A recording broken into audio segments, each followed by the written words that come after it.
Olá, queridos alunos, espero que todos estejam bem. Eu sou a professora Daniele Mesquita e hoje, então, nós iremos para o módulo 11. Finalmente saímos do Romantismo, que é uma escola literária bastante grande.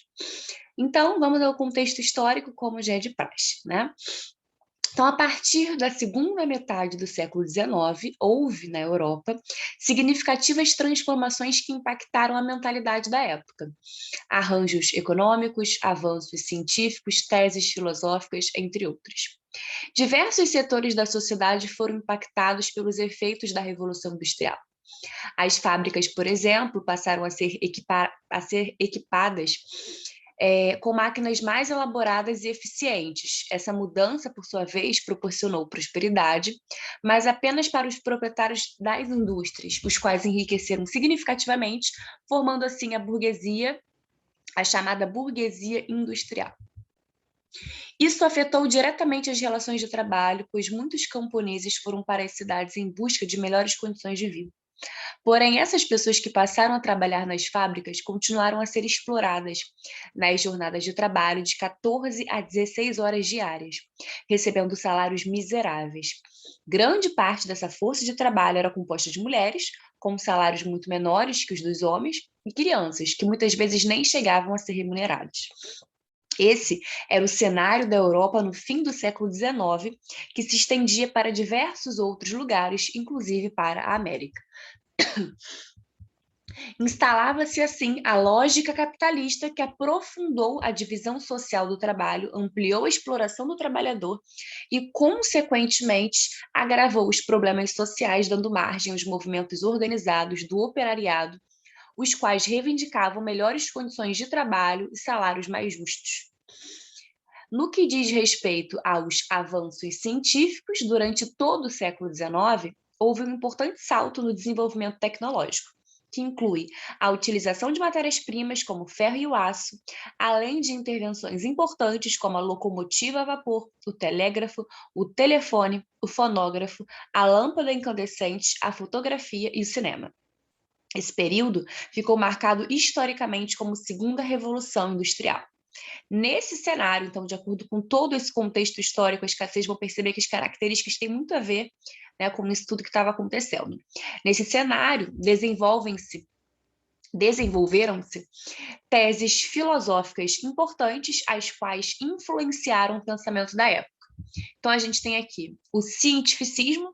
De acordo com essa tese, né, com essa ideia, só a ciência, com os seus métodos específicos, seria capaz de explicar os fenômenos naturais e o funcionamento das sociedades. Então, há aqui uma grande crença na ciência, né?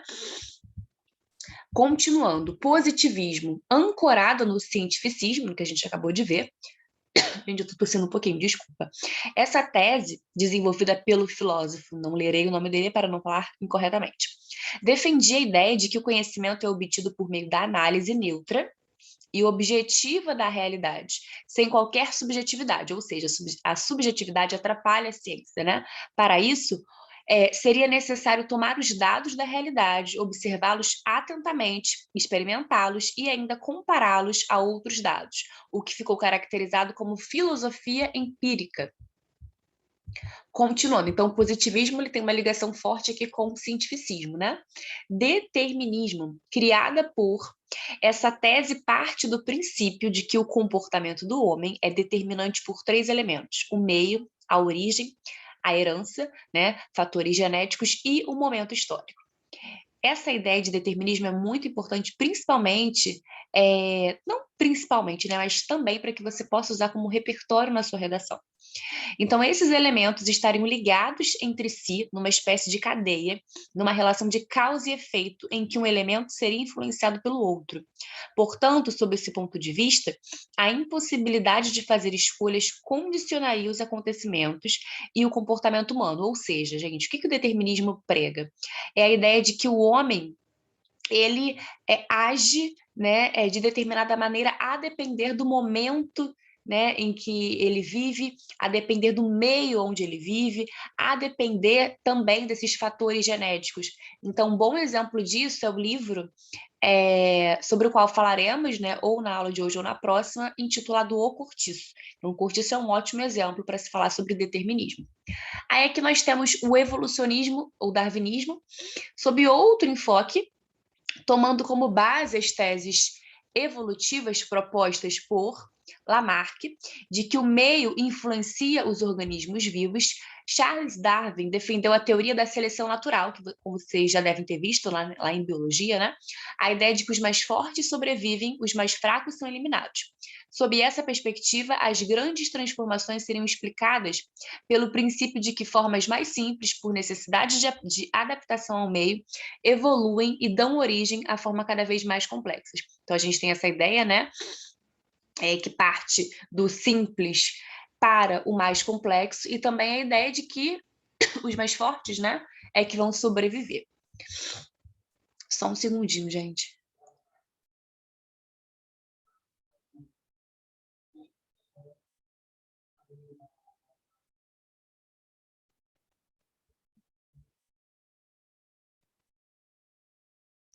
Então, vamos lá.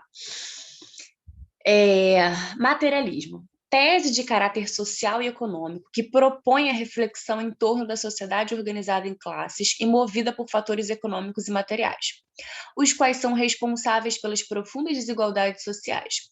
Portanto, o materialismo configura-se como a reação às desigualdades sociais, né? Então, ele é uma reação a essas desigualdades sociais e a defesa da ideia de que uma sociedade igualitária seria aquela em que não haveria a relação exploradores-explorados, né? Essa relação de subordinação, desenvolvida pelos filósofos Marx e Engels.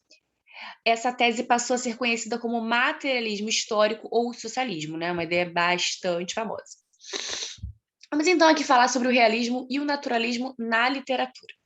A estética realista ou naturalista não sucedeu o romantismo, mas aconteceu concomitantemente a ele, ao menos nas 2 últimas décadas do século XIX. Então, a gente tem muito essa ideia de que, né, acaba uma escola literária e começa a outra. Na maioria das vezes, em algum momento, elas vão coexistir, né? Ou seja, elas vão existir ao mesmo tempo. Realismo e naturalismo são designações para estéticas que guardam semelhanças e diferenças. Ambas seguem o mesmo ideal de representação da realidade de forma objetiva, que evidencia o cotidiano e mostra as injustiças e as mazelas sociais, assumindo, portanto, uma função de crítica e de denúncia. O naturalismo difere do realismo no sentido de acrescentar, né, a essa representação os aspectos mais grotescos da humanidade e do meio em que vive, como a pobreza, a violência e a perversão, que é um exemplo, né, como eu já falei, o livro O Cortiço. As teses científicas e filosóficas desenvolvidas no período, que colaboraram para a configuração da mentalidade da época, também refletiram na literatura. O modo de pensar passou de uma concepção subjetiva e pessoal para uma observação objetiva e neutra, como nós falamos, né? Que considera todos os problemas de uma sociedade que cresce e se modifica. A literatura produzida no âmbito dessa estética foi predominantemente de prosa, ou seja, romances e contos. No entanto, na poética, o realismo adquiriu contornos similares aos dos romances, no sentido de ser uma reação contra o sentimentalismo romântico e a favor da visão objetiva da realidade. Então, se o romantismo tinha lá a sua subjetividade muito forte, né, o realismo vai ter a sua objetividade muito marcada. Então, aqui temos algumas características da estética realista naturalista. Pode-se dizer que o realismo e o naturalismo apresentam posturas antirromânticas, no que diz respeito ao modo de representar as pessoas, o ambiente e os comportamentos. Nesse sentido, em contraste com o romantismo, né, diferenciando-se do romantismo, ambos apresentam as características a seguir. Então, o sentimentalismo dá lugar ao racionalismo, o amor é substituído pelo desejo sexual, né? Esse desejo sexual que não era tão marcado né, no romantismo. A evasão, que é a fuga da realidade, é substituída pela veracidade dos fatos. A idealização dá lugar à concretização. A representação da sociedade burguesa é substituída pela realidade social das massas. Em oposição à individualidade romântica, apresenta-se a universalidade realista, ou seja, aquilo que define a condição humana é comum a todas as pessoas. Os sentimentos e os comportamentos nobres, como fidelidade, honra e compaixão, dão lugar a sentimentos e comportamentos reprováveis, como inveja, violência, hipocrisia, egoísmo, mesquinhez e ganância.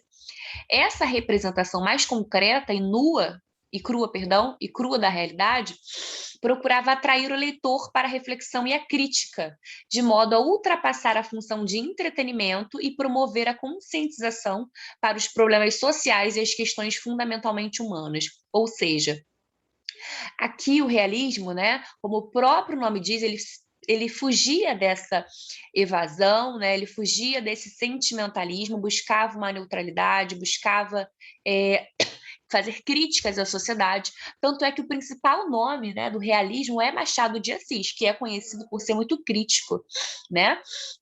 Então, dessa forma, nota-se que a literatura também se valeu das teses científicas e filosóficas que circulavam no momento, as quais influenciaram a criação de personagens, a ambientação, a linguagem e até mesmo o enredo das narrativas realistas e naturalistas. Observe a seguir as características do realismo.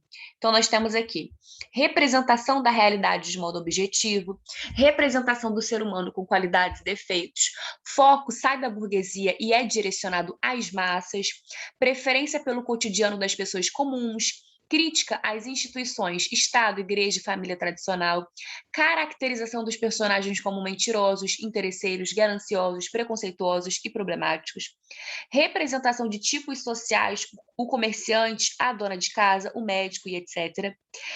Retrato de personagens sob enfoque individual e psicológico, mas que representaria qualquer pessoa. Introspecção psicológica dos personagens, sobre a superficialidade dos tipos humanos, reflexão interior, resgates de memória, pensamentos e sentimentos contraditórios, conflitos internos, desejos, quebra do padrão moral e questionamento de valores. Temas principais: fracasso pessoal, adultério, jogos de interesse, casamento por conveniência, hipocrisia e falsidade. Machado de Assis fala muito sobre isso, né? Ao naturalismo somam-se as características a seguir. O ser humano é submetido às leis da natureza, o ambiente sobrepõe-se ao indivíduo. Representação dos personagens sob uma perspectiva biológica, destaque para os aspectos físicos, instintivos e animalescos, zoomorfização, ou seja, as pessoas muitas vezes agem, né? Elas agem por impulso, elas agem com o seu instinto animal, né? Abordagem de atitudes e comportamentos guiados pelo instinto, sem as rédeas da moralidade, relações patológicas, perversão e instintos sexuais, crueza e exagero na configuração de tipos sociais, construção de estereótipos, ambientes urbanos geralmente pobres,